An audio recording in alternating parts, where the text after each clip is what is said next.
So, Boston Celtics.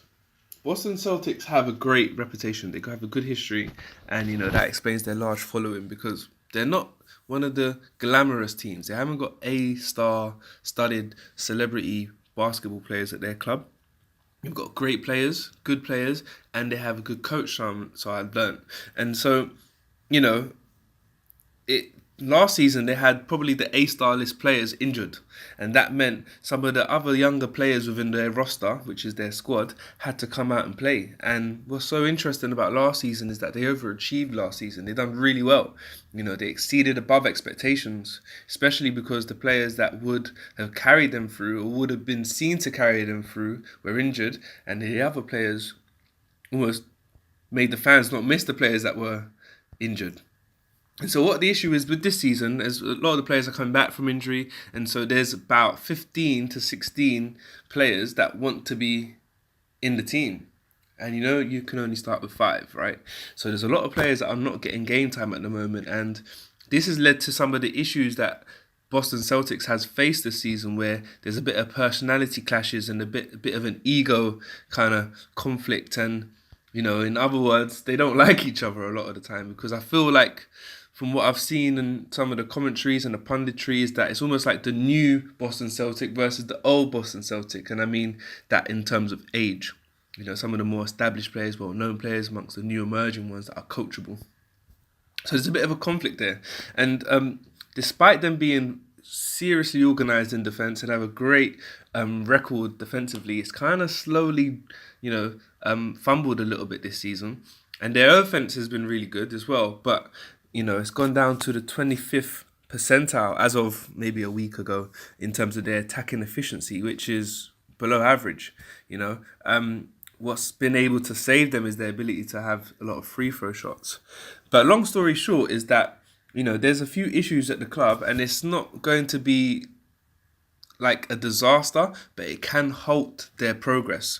You've got players. I just want to mention Jason Tatum on the rise. You've got Gordon Hayward has come back from injury, and Kyrie Irving as well, and that may have led to tension in terms of the players that were doing well before they came.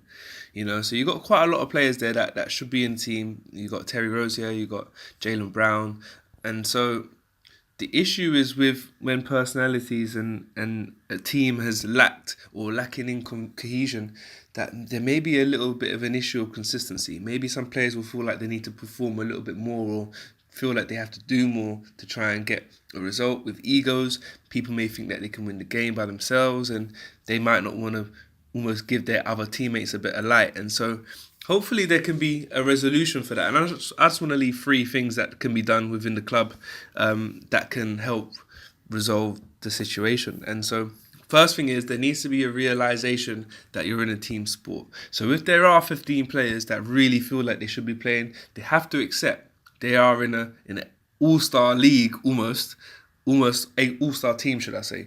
So, number one, things can change dramatically, and you can only look into next season, or last season rather, and see that things can change dramatically. People will get injured. So that means game time is going to be there for you.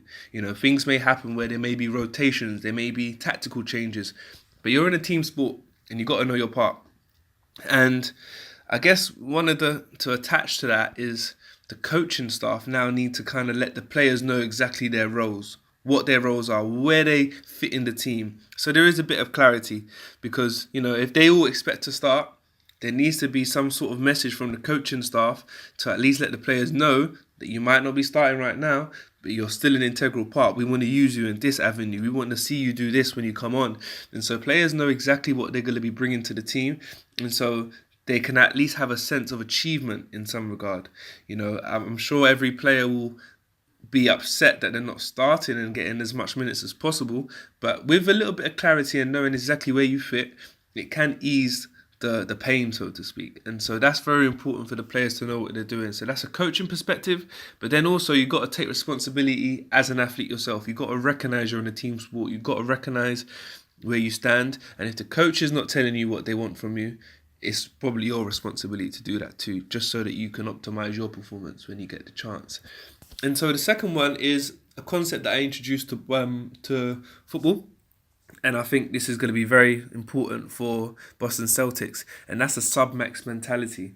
So the sub-max mentality is something that I've put on YouTube as well. You can check a video. I've got a video out there, and it's really using as much or as small as opportunities, the smallest opportunities that you get, and optimizing that in terms of your performance. And so that links to you knowing your role. If you know your role, you know what's expected of you.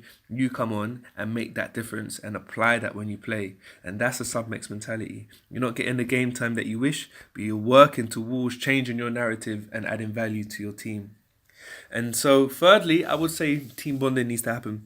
So there needs to be an event that goes on outside of basketball, maybe with a task that can involve everybody and show everybody's importance, but something that can be done to bring the team in some sort of unison. And that's going to be very important to Boston Celtics, because it doesn't have to be forced. It doesn't have to be something like, bowling or something of the sort, but it could be something that could be strategic.